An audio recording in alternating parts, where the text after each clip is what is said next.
Hail and well met to all the peeps who love to push toy soldiers around a table. Next up in our 40k Fallout train mashup is the supply room and gun range and bar. If you like what we're doing, throw us a like and subscribe. Check out our channel for the rest of the vids in this series. Our two final rooms in our Fallout shelter are the supply room and a combo room of a gun range and a bar. The supply room has 11 sub-assemblies, including Mr. Handy himself. The supply room floor was the most challenging piece in the vault. It is an underfloor track that runs a magnet that will move Mr. Handy on the top side. The electronics were pretty straightforward and almost a carbon copy of the elevator electronics. The only difference being it moves horizontally instead of vertically.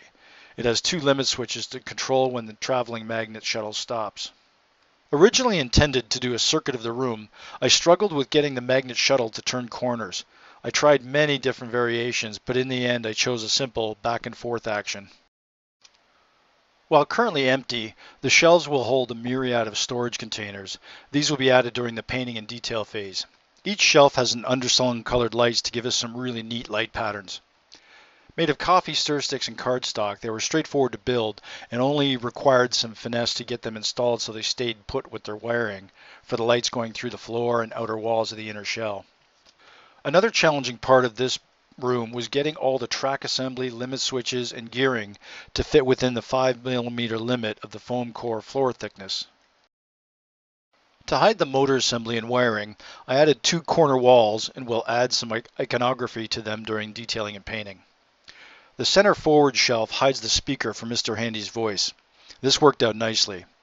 Additionally, the center aft shelf has a UV strip that will shine on Mr. Handy when he walks by and show off some fluorescent highlights such as his engine and eyes. This was a very challenging yet rewarding mechanism to build. There is still an annoying power problem with this room as the lights flicker when Mr. Handy is moving. Annoyingly, it only does this when installed in the mountain and bench testing works fine. The wiring for the supply room seemed to run everywhere. I had to channel the wire runs on the bottom and the sides to ensure nothing crossed over each other. The blue tape will be replaced with a more permanent masking tape after painting and detailing. Taping the wires into place at this stage is still mandatory so that we can install the room and properly test all the functions both on the bench as well as installed in the mountain.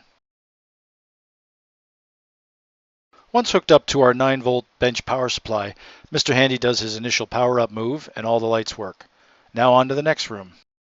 The bar/gun range has 8 sub-assemblies, including a lit dance floor. Everyone who I've shown this room to has immediately asked, is it wise to put a gun range next to a bar?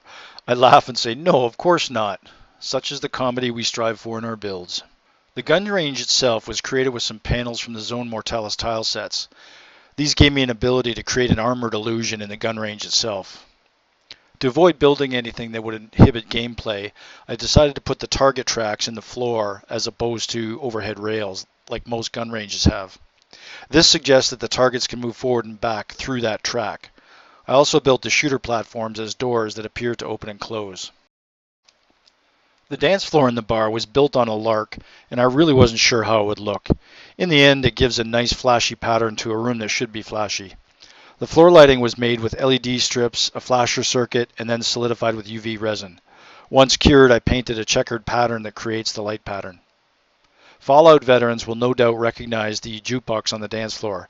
This hides the capacitors I needed to use for the flasher circuit. The bar itself was made from cardstock and 2 store counters from the Quickie Mart box set from Terran Crate. You'll see more of Terran Crate pieces during detailing and painting. The bar stools are merely push pins. They will be painted up to look like 1950s diner stools. It seemed an absolute must to include the Fallout shelter bar sign light.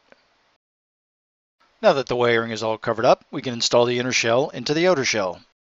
Powering up the room on the bench shows off all the UV lights and the flashy dance floor. The UV lights will show off some computer screens and groovy Fallout signage. With functional testing done, we will install the rooms into the mountain. With both rooms installed properly, we're ready for a live test. Next up, we'll hear from Mr. Handy himself. We have gone 15,330,014 days since an injury. Be smart, be safe! Mr. Handy has 25 sayings that the Arduino randomly chooses from. I used a Matt Berry voice emulator I found online. Let me know in the comments if I should use this voice or Stephen Russell's voice from the computer game. All the rooms of the vault are now construction complete. Next we will be framing and mountain carving. The Emperor wishes you a lovely day.